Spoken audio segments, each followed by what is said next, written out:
is the WrestleBread Podcast, bringing you the latest news, recaps, and analysis of AEW and WWE. Get the unique perspective from a wrestling fan of over 25 years. Here's your host, Jaydee. What's going on, guys? This is Jaydee here, and this is episode 60 of the WrestleBread Podcast.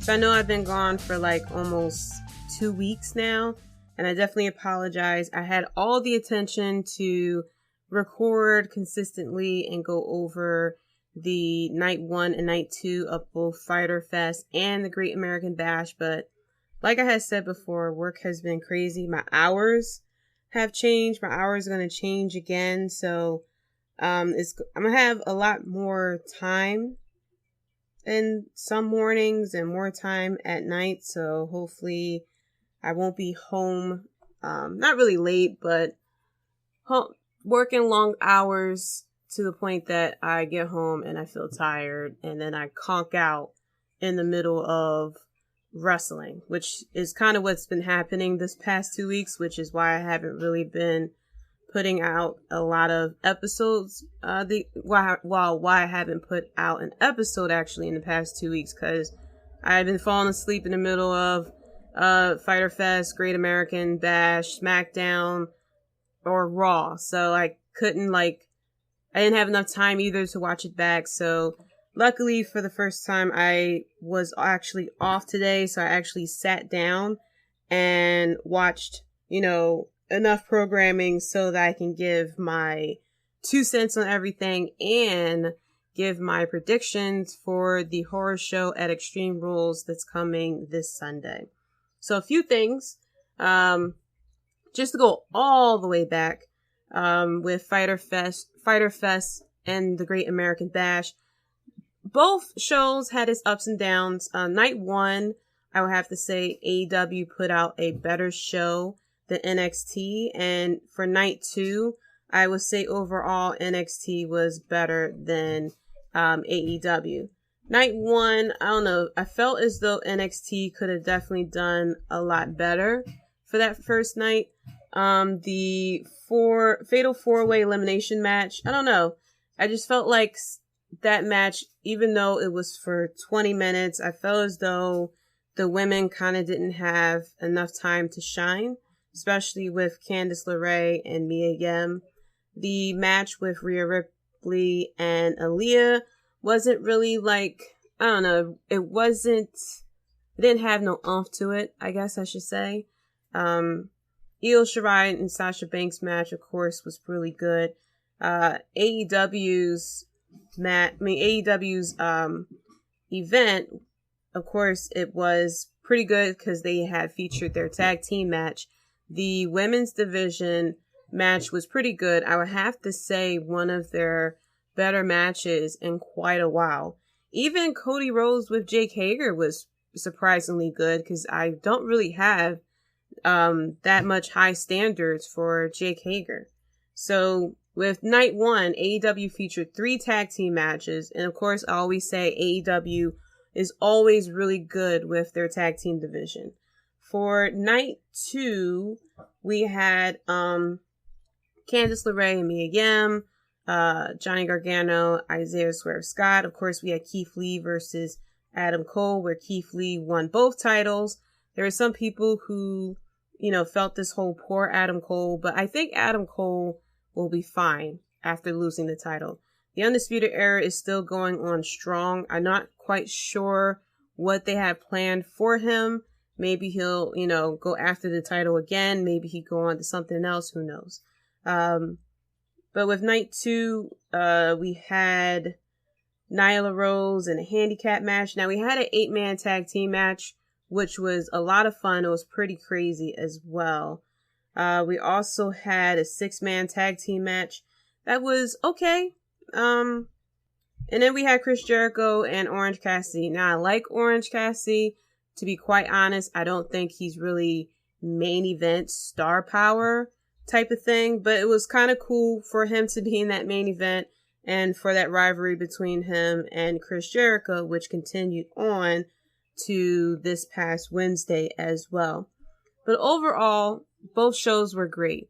And I know that I said last time that I'm not going to talk about the ratings again, but I'm going to, because ratings suddenly turned into this whole big thing between both shows. People are not getting that, like I keep saying, we've been in this pandemic, we've been in this quarantine, and I'm very happy for NXT and surprised that they almost pulled 1 million views. I think it was for night 2 that they got almost 1 million views for. Now, of course, Tony Khan, Chris Jericho, all of a sudden it's all about the demos. And I find it funny that all of a sudden now we're talking demos versus the viewership, when everybody was talking about viewership for the past, ever since October. This has been going on with the Wednesday night stuff. And even further than that, when everyone clowns Raw and SmackDown for how many viewers they got. I mean, I think SmackDown Raw gets down to like 1-2 million viewers. But now all of a sudden it's all about the demos. And it's like, okay, we want to go there, whatever. Now Chris Jericho calls himself the demo god. And he even brought it up again about, the demos is what's important. The demo. Which is like, okay, that's one aspect of the ratings. But if you're not pulling enough viewership, it's not going to really give advertisers a reason to pay for spots during your show, which leads to your show eventually get moved to either another time slot where, out of prime time, I guess I should say, or just canceled altogether. But ratings, once again, we're onto that thing. And I wish I can not talk about it again, but everyone keeps bringing it up as a really big thing, because AEW fanatics are caring about the views and NXT fanatics are caring about the ratings. It's just okay to watch both shows. I do it pretty much every single week. I have AEW on one screen, NXT on the other screen. There are times where I may watch NXT by itself, then I catch AEW the next day, or I watch AEW and I catch NXT another time. Like, it's okay, It is okay. We don't have to be in this big old division of AEW versus NXT. Like, the people who you cheer for on AEW didn't come from WWE, and the people who you cheer for in NXT didn't come from other promotions as well. But anyway, enough about that. Other news, Sarah Rowe announced that she is pregnant. Congrats to her. She is married to Ivar of the Viking Raiders. No, I'm sorry, not Ivar, Eric. Goodness gracious. She's married to Eric of the Viking Raiders, and they announced that they are expecting their first child. So congrats to her. She has been recently released, if I'm not mistaken. I think she's been released. So now it's Liv Morgan and Ruby Riott left as well. Another thing with WWE, it has been said that Kairi Sane is going to be leaving for Japan. That apparently, I believe it's her husband. Her husband lives in Japan, and she is leaving to go back to Japan, of course, to be with him. And I believe that she is also planning to wrestle while she's in Japan as well.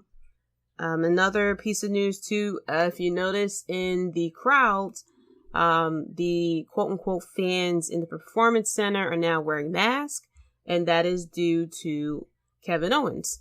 Kevin Owens told the story himself with Sports Illustrated that he was uncomfortable with the situation in WWE. He did have a death in the family. I'm not quite sure which family member it was, but someone in his family had died due to the coronavirus, and he did put out a plea on social media for people to wear masks. He wanted to stay home because people were not wearing masks. He went to Vince McMahon about it. Vince McMahon asked, "What do you think we should do?" And Kevin Owens said that, people aren't taking wearing masks seriously. So Vince McMahon tried to come up with some type of solution. They came up with a fine system, and it fits your first offense of not wearing a mask is $500, and then after that is $1,000 each time after that. Kevin Owens then, decided to stay in Florida with the company and continue to wrestle, just because he wants to keep himself, his family, and his co-workers safe. So kudos to Kevin Owens.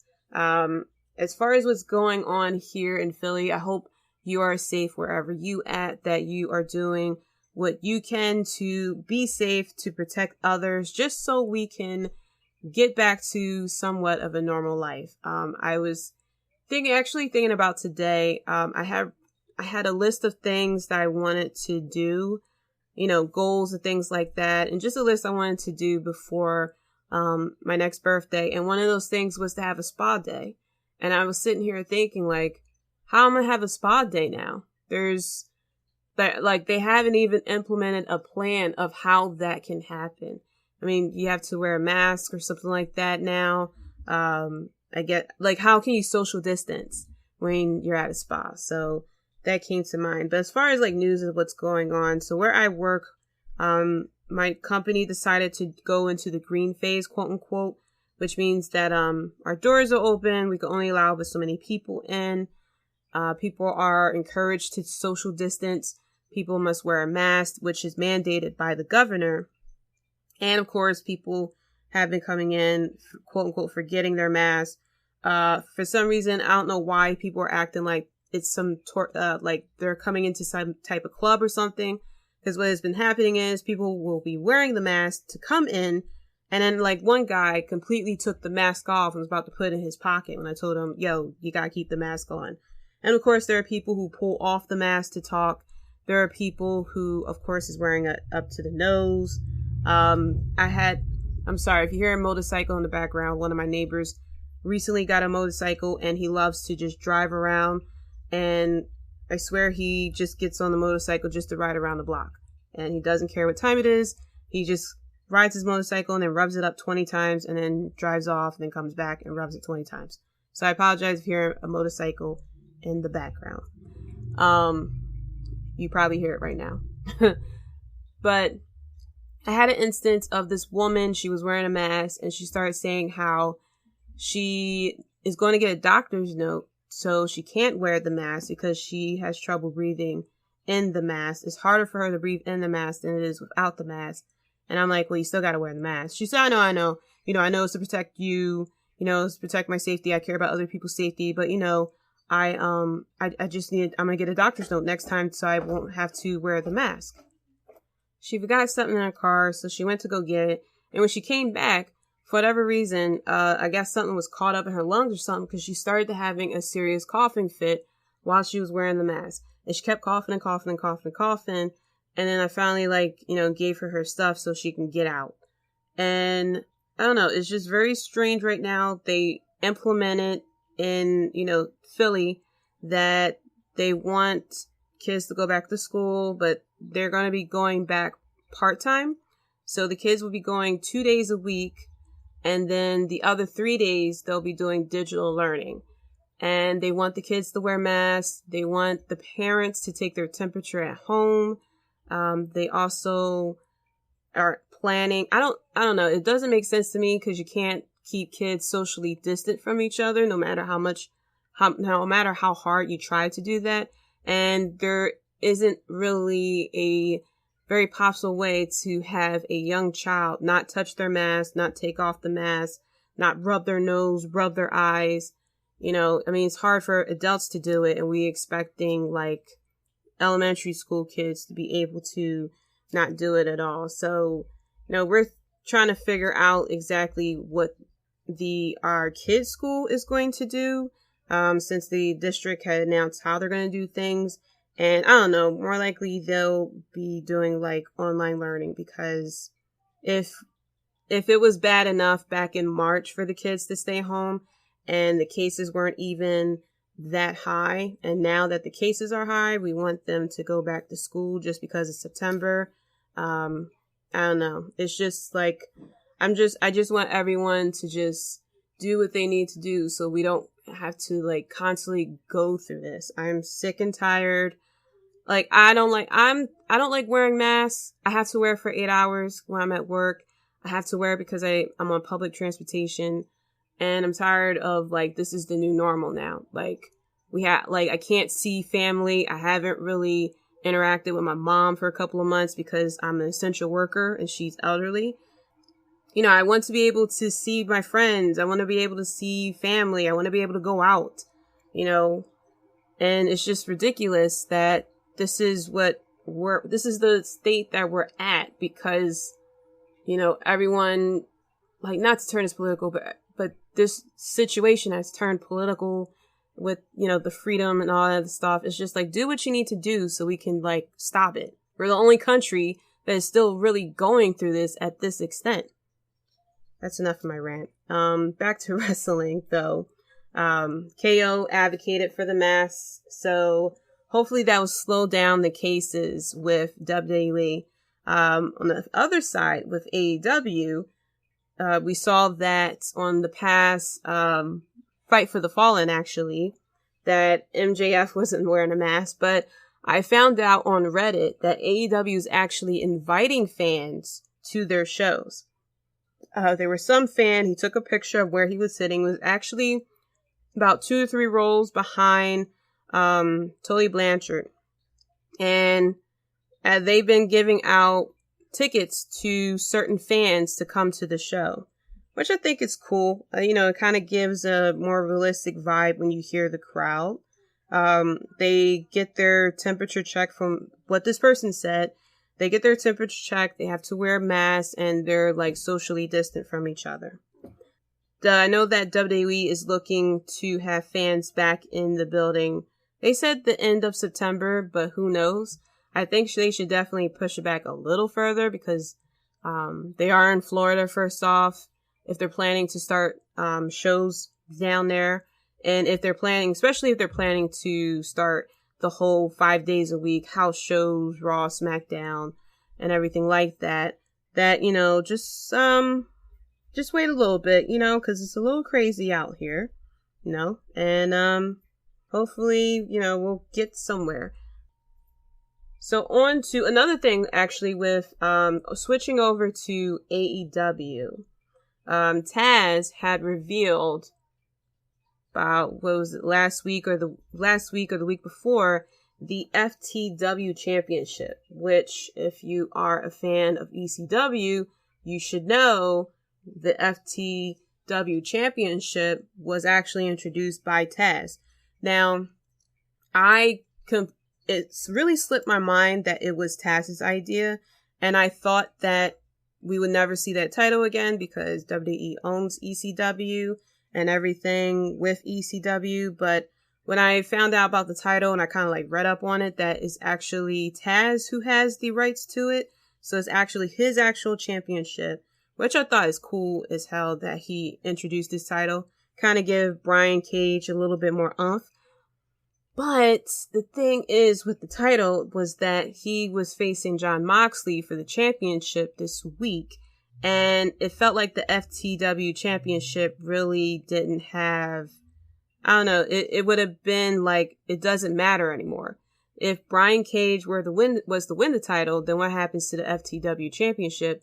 And then if he loses the title, it's like, then what about the FTW championship? So I don't know. I'm going to see how this plays out long term, but I felt as though that championship really shouldn't have been introduced right now. And another thing I don't really agree with is when wrestlers like Brian Cage and Lance Archer and Brody Lee suddenly immediately got these title shots. It's just like, you know, they got propelled straight to the top. I mean, Brian Cage's debut was at the ladder match for a shot at the AEW championship, which he won. And it's like, I get it. You want these big names to immediately, you know, be in the main event or the title shot and everything, just so that your brand, you know, just to promote your brand a little more. But I feel as though it was just too quick for Brian Cage to get a title shot. I felt as though like he should have been built up.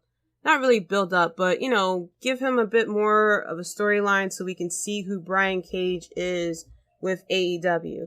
We all know who he was as far as Impact, but we don't know how he is with AEW. I mean, you look at Jon Moxley. Jon Moxley was Dean Ambrose in WWE.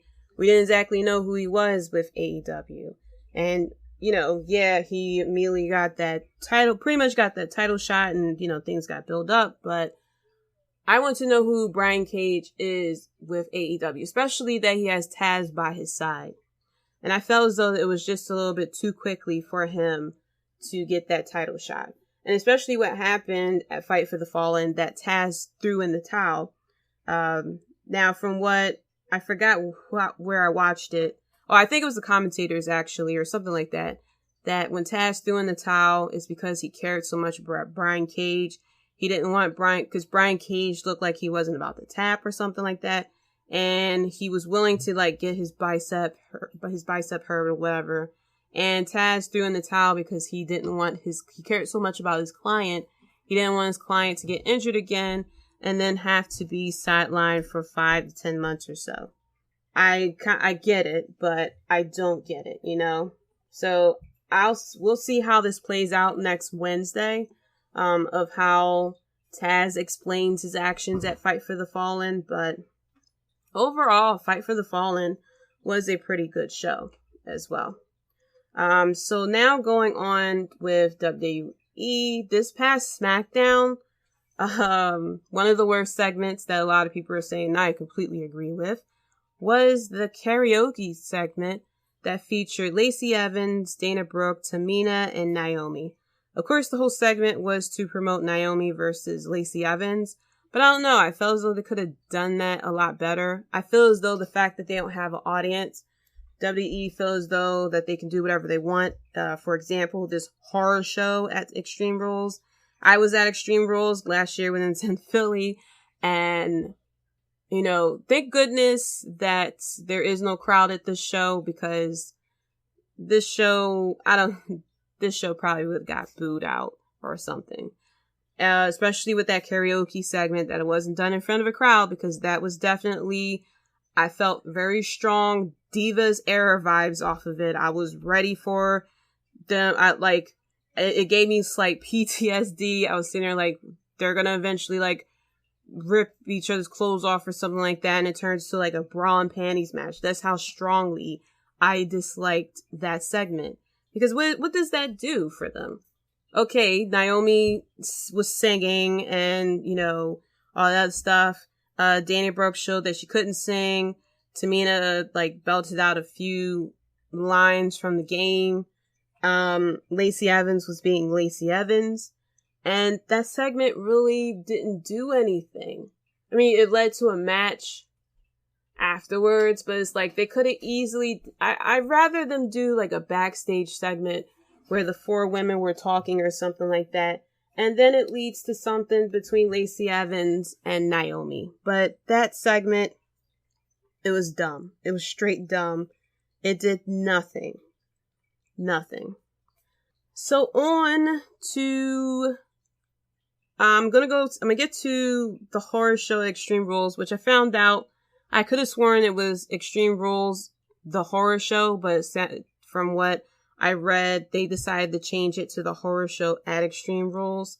But quickly, a segment at Fight for Fallen, where we had Chris Jericho cutting a promo, and then Orange Cassidy comes out, give the thumbs down, and then the orange juice spills on them.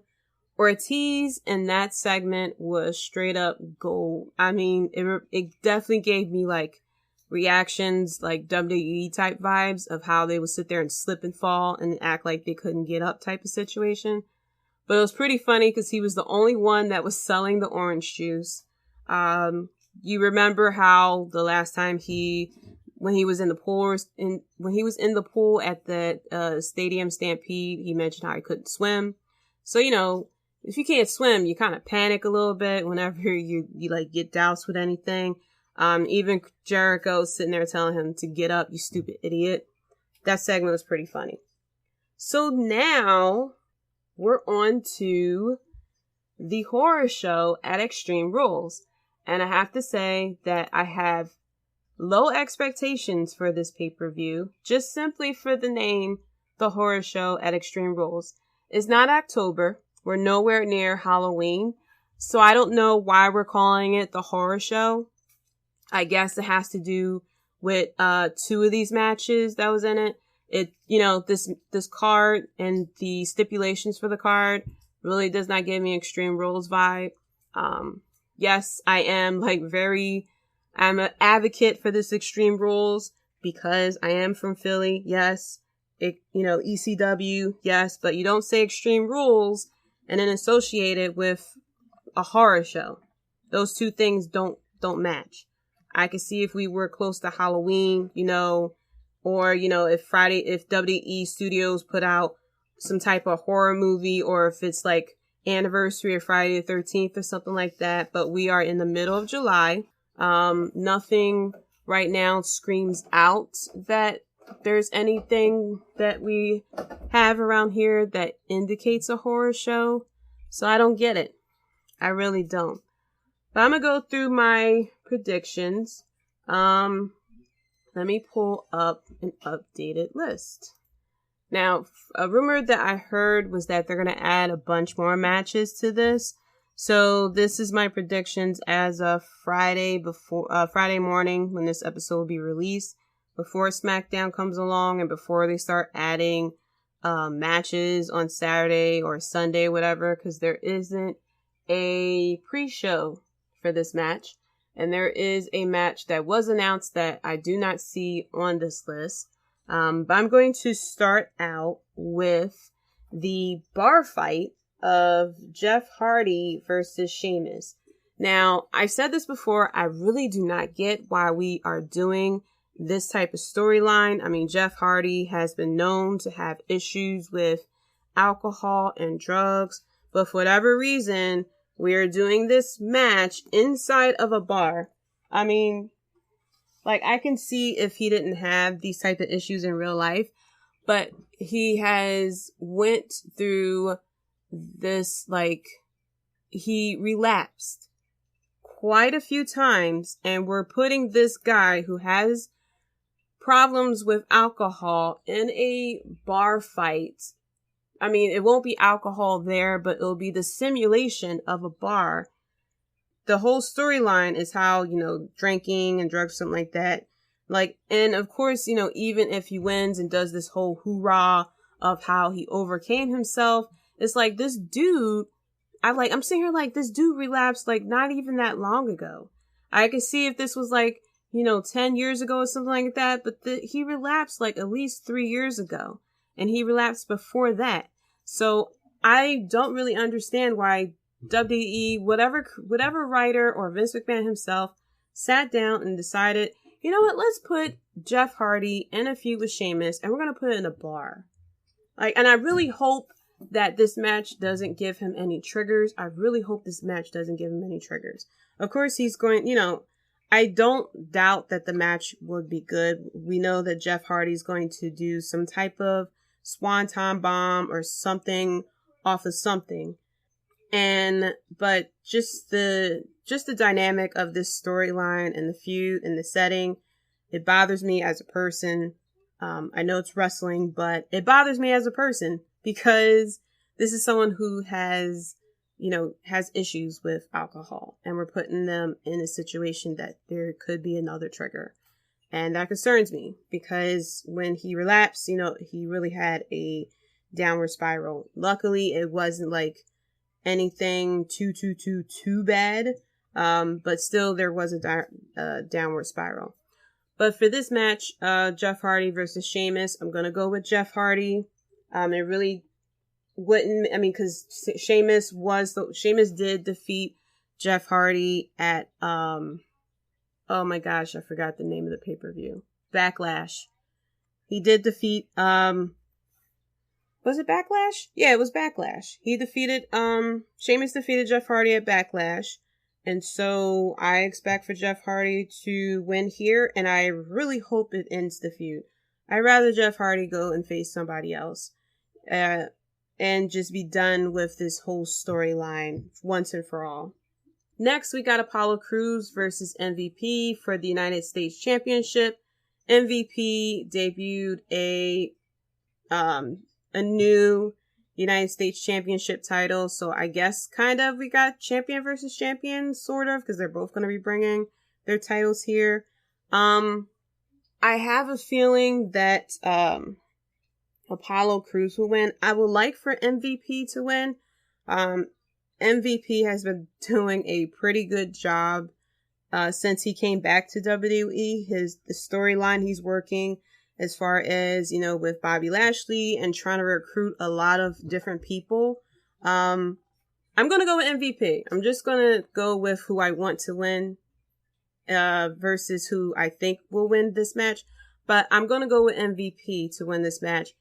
And he's going to have the new title. And I'm going to say that he is going to recruit someone. Or he may win because of one of his new recruits. He was going after Cedric Alexander. He was looking at Apollo Crews, and he was going after somebody else, and I forgot who it was. But if he is able to get Cedric Alexander could come out and cause Apollo Crews to lose the title, and then maybe it'll be a feud against them two. Or if Apollo Crews loses, then he will be recruited to MVP onto his team. But I kind of like what MVP's been doing, even though, like, Bobby Lashley, I really don't like Bobby Lashley's finisher because we're not in the 70s anymore. But I do like what MVP's doing with creating this stable of, people who he wants to dominate the sport. Sitting there telling Bobby Lashley, get rid of Lana, the worst storyline that Bobby Lashley had to go through, even with Leo Rush and the talking butt thing. And to really concentrate on dominating and going after the title. So I'm going to go with MVP on this one. So next up, we have Rey Mysterio versus Seth Rollins, an eye for an eye match. Now, when they said eye for an eye, I thought, okay, he's going after to defeat Seth Rollins. And then he said, I'm going to take your eye out. And I'm like, okay, we're saying, metaphorically, you're going to beat the guy up, stuff like that. But then out comes the rumors and the news. And then the actual stipulation. The match will be won, and whoever loses will have their eye taken out. And when I told the Hubs about this match, he started laughing and he said, this is why people say wrestling is fake. And I'm one of those people that say it's scripted. You can actually get hurt, but I can't defend this. I cannot defend this match. How do you explain to someone who don't watch wrestling to say, yeah, this Sunday, I'm going to watch a match, and in order to win this match, you have to take your opponent's eye out. Like, legit Gotham, Jada Pinkett Smith taking the spoon and scoop, okay? Or like Friday the 13th, I think part 3, where Jason squishes the head and the eye comes right out. Or, pick any movie, TV reference of where the eye just goes flying. And the rumor is that CGI will be used for this match. So, of course, this is going to be pre-taped, we're going to assume. Maybe, I don't know if this is going to be like pre-taped movie type of thing that they love to do now, since we all gushed over the Boneyard match. But I don't know how this match is going to turn out. Either it's going to be the cheesiest thing, it's just going to be like the cheesiest thing, and it's going to be like so bad that we laugh about it, or we're going to instantly hate this. But my thing is, so the thing with WWE is that when they make these decisions like this, like, I don't know if they thought of the end game. Like, how do you explain a man losing his eye? Because it's not like he can just, pop it back in and the nerves all connect and he can see again. No, when you lose your eye, you kind of lose an eye for good, unless you put on a glass eye or something like that. But when I heard that stipulation and I, actually read multiple sources and then finally went to WWE.com and read that, like, no, this is real. Whoever loses is going to actually lose an eye and they're going to do CGI and stuff. I'm like, well, how are you going to explain it? 6 months down the road when the person suddenly gets their eye back or whatever? How are you going to explain that, they can see again, they got their eye back? Is it going to be one of those things like how AJ Styles got out of the grave at WrestleMania miraculously, after being buried alive? Or, how are we doing this? As far as my prediction for this match, I don't know. Like, we can go with Ray, like, it can go either way for me. I mean, Rey Mysterio can win this match. Seth Rollins loses his eye and then he disappears until Becky Lynch had the baby. Then he comes back miraculously with his eye back. Or we can have Seth Rollins wins. He tries to take out the eye of Rey Mysterio. Maybe Dominic gets involved and sacrifices himself. Or, Rey Mysterio already got one eye lost. I mean, if he loses, he's not going to have any eyes. And it's like, well, how is he going to wrestle? Are they going to give him a mask with no eye patches and he's just going to become blind Mysterio? And he's just going to feel his way around the ring like, oh gosh, what match was it? I think it was a WrestleMania match where they were blindfolded. It was one of the old school WrestleMania matches. They were blindfolded and they had to wrestle each other that way. Like, I don't know what's going to happen. I don't know how it's going to happen. Or maybe, so this is my prediction. I just thought of it. I'm going to go with Seth Rollins. Seth Rollins wins. But no, they're still going to use CGI. I don't know. Okay. I don't know. I really don't know. It can go, I have my things, I have Seth Rollins wins, and then he goes to take out the eye of Rey Mysterio. Dominic then offers to, for him to join Seth Rollins' stable, and that be that. Or we can have Rey Mysterio win, and before he takes out the eye of Seth Rollins, one of his disciples, whatever they call themselves, decides to offer themselves up to have their eyeball taken out for Seth Rollins. I mean, it can go either way, but I'm going to officially go with Seth Rollins because I can't really see, Rey Mysterio have that much, not really like malice in his heart. But I don't really see Rey Mysterio, popping out the eye and then, him, still be Rey Mysterio. You know what I mean? But I'm going to go with Seth Rollins, but I don't know. Maybe this will be Rey Mysterio's retirement match or something, and then he just gets his eye popped out. He gets his eye taken out, and then that be that, and then Dominic goes and wrestles the rest of the way. I don't know how this is going to go. So, next match, I could have sworn this is a title match, but it's Braun Strowman versus Bray Wyatt in a Wyatt swamp fight, which I think it's weird that we get, Bray Wyatt family Bray Wyatt back after he was Bray Wyatt from the Firefly Funhouse and The Fiend. I'm getting Three Faces of Mankind all over again. Wait until Royal Rumble, ladies and gentlemen. If they pull it off, I will definitely laugh though. And I thought this was a title match, but now I'm seeing that it's not a title match, that it is straight up Braun Strowman versus Bray Wyatt. So I thought it was a title match because I was going to go with Braun Strowman if it was a title match. But the fact that they made this a non-title match, I may go with Bray Wyatt on this one. I'm going to say that, but, you know, I know there is a thing that whenever there's a stipulation with, you know, that is tied to someone, normally that person loses. I mean, Bray Wyatt did the House of Horrors, and I think Randy Orton won that one, if I'm not mistaken.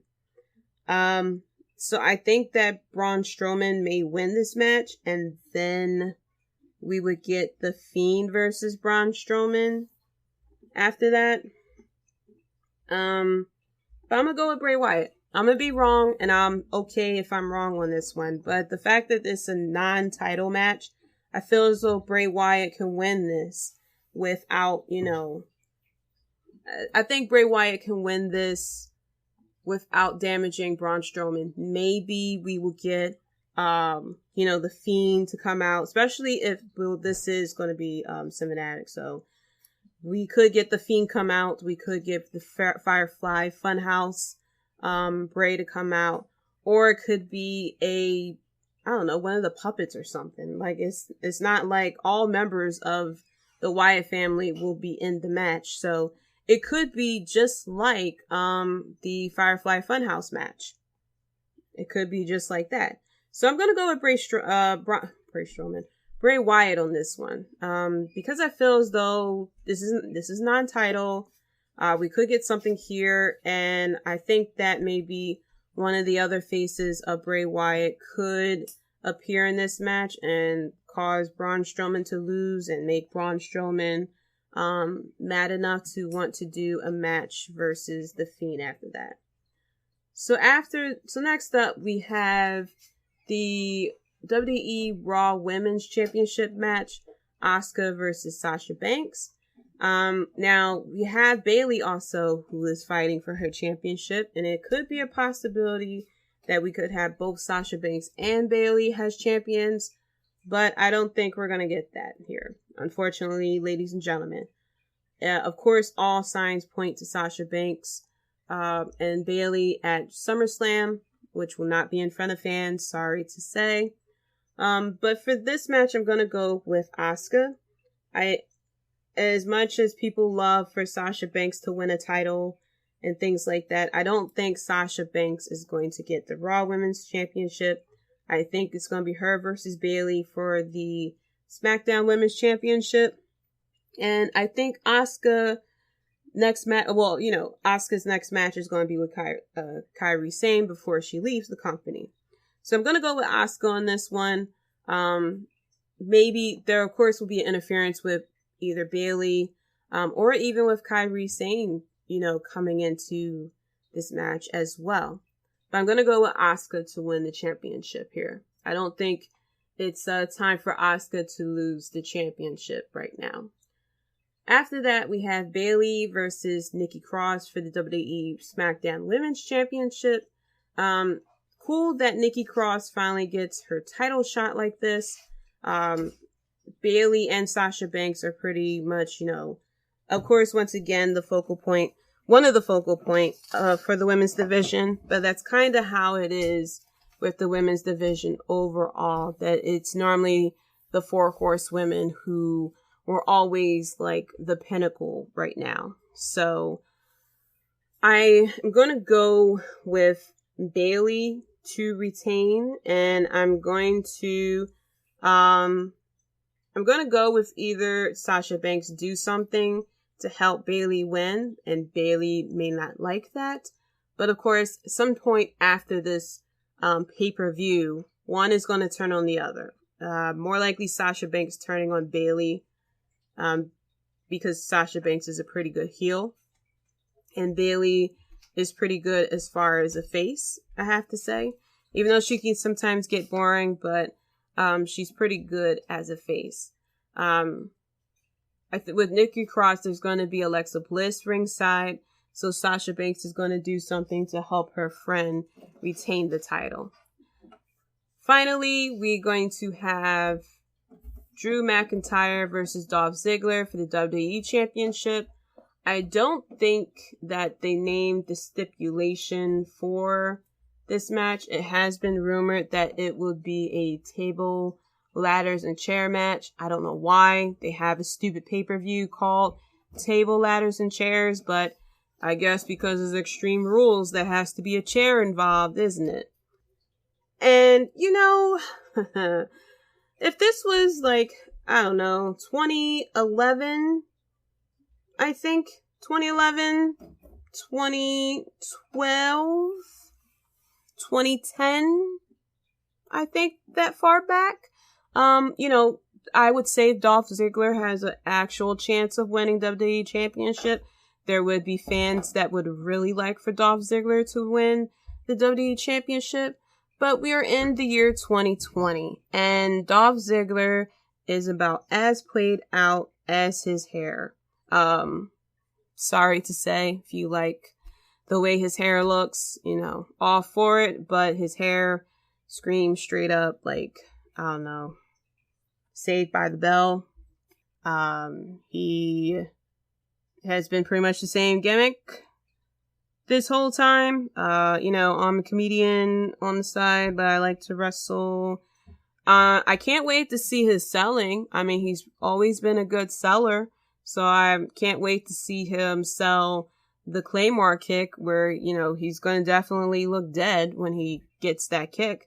But you know, I mean, it is 2020. Dolph Ziggler could win the championship because that's how 2020's been. But I'm going to go with Drew McIntyre. We're at this point of WWE where it's just like what happened with Kofi Kingston. Kofi Kingston, you know, hot going into WrestleMania. He wins the title. And then the period between WrestleMania and SummerSlam, it's just been like, okay, you know, okay feuds. And that's what's going on with Drew McIntyre. He had okay feuds. I mean, he had Seth Rollins, you know, he had, I forgot all the other people he faced. But now we got Dolph Ziggler. And what does that do? That's the main event of Extreme Rules. The horror show at Extreme Rules. Drew McIntyre and Dolph Ziggler. And I'm sorry to say, you know, it's not doing anything for me. We got Dolph Ziggler, who,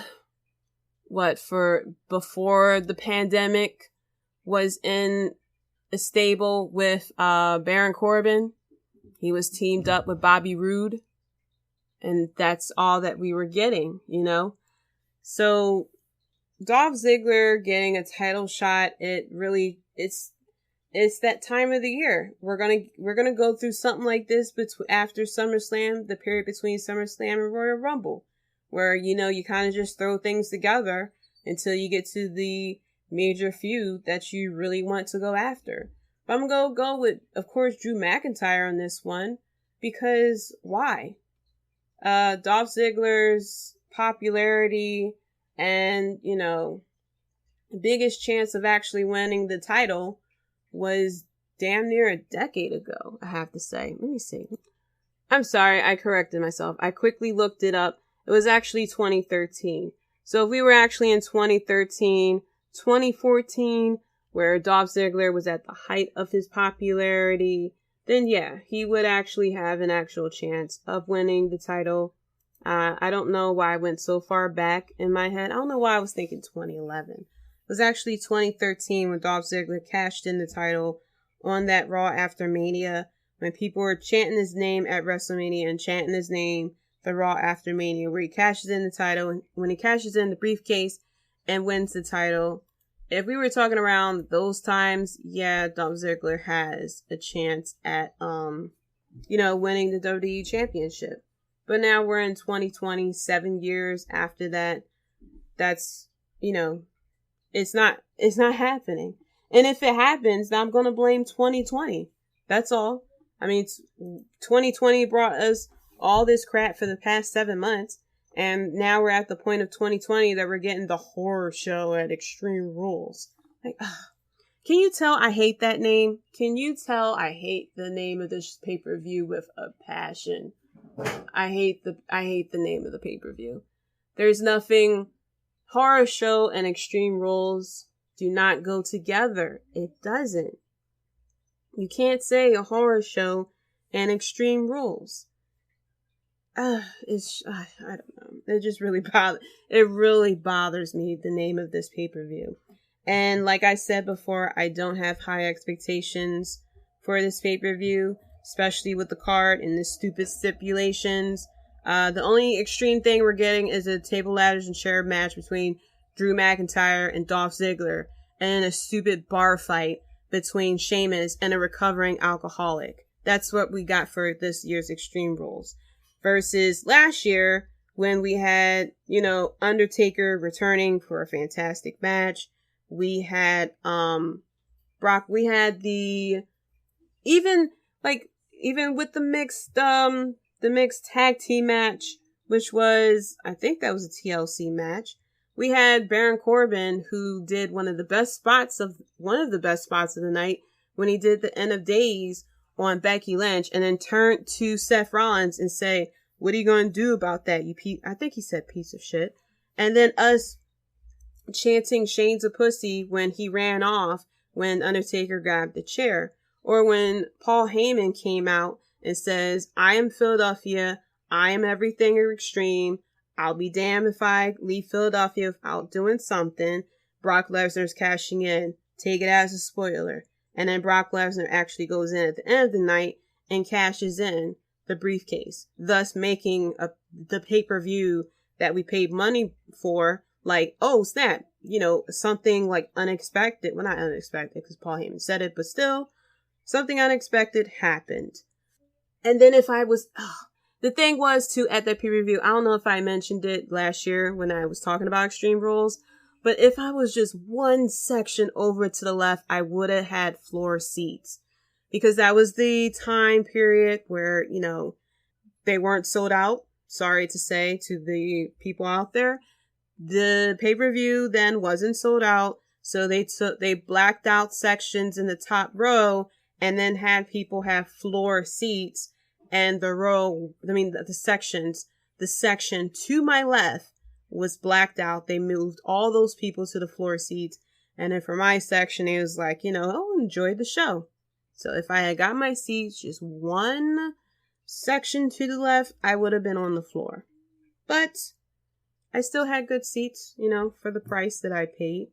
I don't think I paid that much money for them seats either. I think it was probably like maybe $20, $40 because I brought them last minute on StubHub.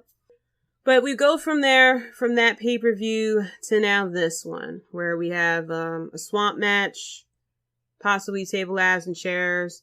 No stipulation, I don't think, for either women's match, unless they announce it between now and Sunday.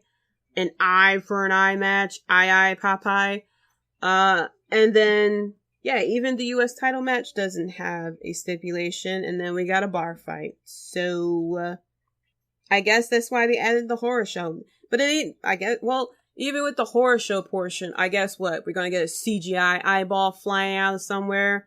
And then with the swamp match, we're gonna have, alligators and whatnot popping in there.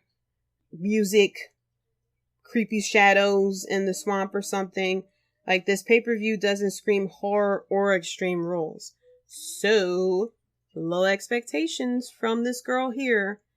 And if I'm wrong, I would love to be wrong. I would love for this pay-per-view to be pretty good and me to come back here next week and say, hey, it was a pretty good pay-per-view. I am pleasantly surprised. I would love to say that. But the likelihood of me saying those words is just as much as likelihood of Dolph Ziggler winning the WWE Championship. So, there we go. So that's it for the WrestleBread podcast. Thank you so much for listening. Thank you so much for your patience. While it took me 2 weeks to record this episode, I will definitely try my damnness to record an episode on Monday. I am off on Monday, so I will put my family upstairs or somewhere. If you heard footsteps or something like that in the background, that was them walking around because I record in my living room. So I will definitely put out an episode on time next week. with my review of Extreme Rules. Be sure to follow me on Twitter at Jaydee Talks. That's JAYDEE Talks. And follow the podcast at WrestleBread as well. Let me know your thoughts and your predictions for Extreme Rules as well. Shout outs Julianne Rob Bass from the Wrestling Court and AlternativeMinds.com. Check out their YouTube channel. We did a trivia night about a week or two ago. It was about WrestleMania. I didn't get as many answers wrong as I thought I would. There was actually a few questions that I thought I had the answer right, that I thought I would get right, and it was actually the right answer. I mean, I didn't answer it, but I was like, maybe it's this answer, but I'm not going to answer it, and it was actually the actual answer. But I was on there with Rob Julian and Don Tony from the Don Tony and Kevin Castle show. He did excellent. He's very good with, remembering a lot, especially a lot of, the old school WrestleMania matches. I made the mistake of course, when I went over all of the WrestleMania matches leading up to WrestleMania 36. And so a lot of WrestleMania stuff got smashed into one. So things that happened in like 2011, like WrestleMania 23 or whatever, I thought happened at WrestleMania 17 and stuff. So it was just like, it was good though, because it was trivia and facts that I learned or, remembered after hearing the answers. But, if you haven't seen it, go check it out on YouTube at Alternative Minds YouTube channel as well. Shout out to Keita and Jay from the Keita and Jay show, Chris from We Talk Next podcast, Nando and Larry for Half K podcast, Devin and Hafiz from Clark Street Wrestling podcast as well. Next week, hopefully, I will be releasing an episode on Tuesday with my review of Extreme Rules, whether it did exactly what I thought it would do, or that I was pleasantly surprised. Let's hope I'm pleasantly surprised, but, no high expectations for it. So, leave your review of the podcast, and let me know your thoughts as well. Until next time, guys, peace. Thanks for listening. If you enjoyed the show, be sure to subscribe and leave a review.